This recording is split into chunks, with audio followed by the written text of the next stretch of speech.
দীর্ঘ ৩৫ বছর পর রাজশাহী বিশ্ববিদ্যালয় কেন্দ্রীয় ছাত্র সংসদ রাকসু ও হল সংসদ এবং সিনেট ছাত্র প্রতিনিধি নির্বাচনের তফসিল ঘোষণা করা হয়েছে।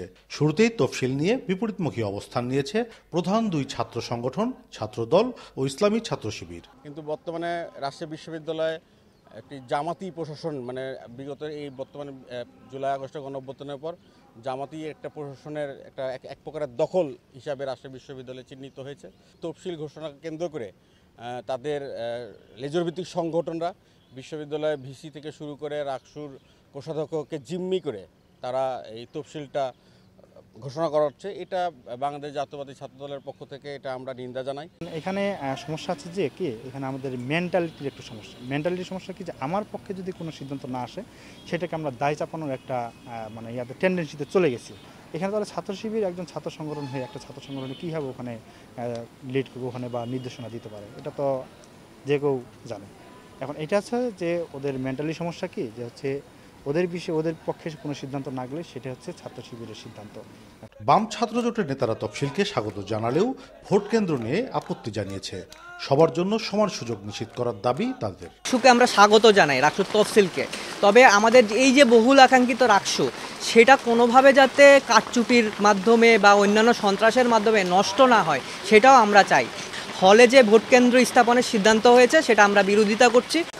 দেখা যাচ্ছে যে ছাত্র শিবির যখন দাবি করলো লাস্ট পর্যন্ত যায় রাকসু নিয়ে, তখনই আর কি প্রশাসন রাকসুর তফসিল ঘোষণা করলো। মাধ্যমে আমরা একটা জিনিস আমাদের কাছে অসামঞ্জস্য লেগেছে, সেটা হচ্ছে যে রাকসুর ভোট কেন্দ্র নিয়ে। একাডেমিক ভবনে যদি ভোট কেন্দ্র স্থাপন করা সেক্ষেত্রে যে নিরপেক্ষতা ভয়ভীতি প্রদর্শনের জায়গাটা থাকবে না। বেশ কিছু মাস ধরেই আর কি অনাকাঙ্ক্ষিত ঘটনা ঘটে আসছে। এর মধ্যে ছাত্রীদের হলে মব তৈরি করে হামলা এবং সর্বশেষে আমরা দেখতে পাই আমাদের বাম জোটের ব্যানারে 27 মে একটা সাম্প্রদায়িক গোষ্ঠী যে হামলাটা করে, এর দায়ভার আসলে প্রশাসন এড়াতে পারে না। রাকসু নির্বাচন উৎসবমুখর হবে দাবি করেছে বিশ্ববিদ্যালয় কর্তৃপক্ষ। ছাত্র উপদেষ্টা বলছেন সব প্রস্তুতি নিয়েই তফসিল দেয়া হয়েছে। সার্বিকভাবে নির্বাচনের প্রস্তুতি আছে জন্যই তফসিল ঘোষণা করা হয়েছে। কোনো অছাত্র তারা জন্য প্রার্থিতা না পায় এবং বৈধ প্রার্থী হতে হলে অবশ্যই তাকে নিয়মিত শিক্ষার্থী হতে হবে বা ডিসিপ্লিনজনিত বা শিক্ষায় কিংবা শৃঙ্খলা বিরোধী কোনো শাস্তিপ্রাপ্ত হলে তাদেরকেও প্রার্থিতার ব্যাপারে অবশ্যই সমস্যার সম্মুখীন হতে হবে।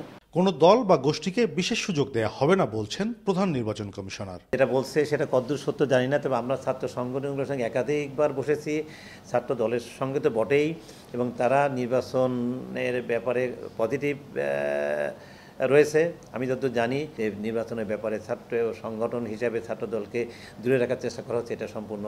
1962 সালে রাকসু প্রতিষ্ঠিত হয়। এরপর 14টি নির্বাচন হয়েছে, সবশেষ ভোট হয় 1989 সালে। কাজী শাহেদ, দেশ টিভি, রাজশাহী।